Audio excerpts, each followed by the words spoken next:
সুজানগর উপজেলা স্বাস্থ্য কর্মকর্তাকে অপসারণের দাবিতে মানববন্ধন অনুষ্ঠিত। সুজানগর উপজেলা প্রতিনিধি এম এ আলিম রিপনের রিপোর্টে বিস্তারিত। সাথে আছে আমি রাজিয়া সুলতান। আপনারা দেখছেন I1 টিভি।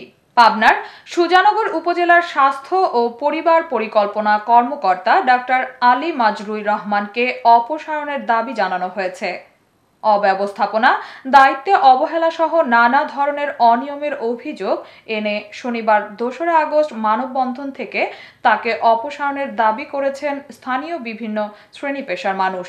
এদিন বেলা 11:30টায় সুজানগরের সচেতন নাগরিকের ব্যানারে সুজানগর পৌর শহরের পাবনা নাজিরগঞ্জ সড়কের উপজেলা স্বাস্থ্য কমপ্লেক্সের সামনে এ মানববন্ধনের আয়োজন করা হয়। মানববন্ধনে অংশ নিয়ে বক্তব্য দেন রুবেল শেখ, রিপন মোল্লা ও সন্টু শেখ প্রমুখ। মানববন্ধনে অংশ নেয়া রুবেল শেখ বলেন, কর্তব্য রোগীদের সেবা দেওয়া হলেও তিনি রাজশাহীতে থাকেন এবং প্রতি সপ্তাহের বেশিরভাগ দিনই কর্মস্থলে অনুপস্থিত থাকেন। সুজানগর উপজেলা স্বাস্থ্য কর্মকর্তা ডাক্তার আলী মাজরুই রহমান।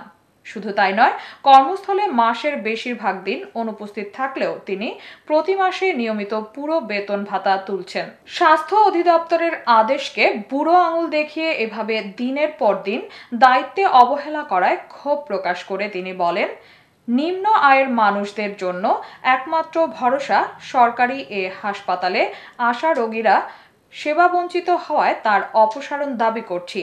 সন্টু শেখ নামে অপর এক ব্যক্তি বলেন, বর্তমান উপজেলা স্বাস্থ্য কর্মকর্তা ডাক্তার আলী মাজরুই রহমানের পিতা রাজশাহী 5 আসনের আওয়ামী লীগের শাসন আমলে সংসদ সদস্য ছিলেন। এ কারণে আওয়ামী লীগের দোষর অভিযোগ করে তিনি উপজেলা স্বাস্থ্য কর্মকর্তার অপসারণ দাবি জানান। গুরুত্বপূর্ণ বিষয় হলো, দীর্ঘ 17 বছরে বিএনপির নেতৃবৃন্দ কোথাও টেন্ডার ড্রপ করতে পারেননি আওয়ামী লীগের কারণে, কোথাও লাইসেন্স করতে পারেননি আওয়ামী লীগের কারণে। ইতিমধ্যে আমরা জানতে পারি সুজানের টেন্ডার হয়েছে, টেন্ডারটা উনি স্বইচ্ছাভাবে করছে।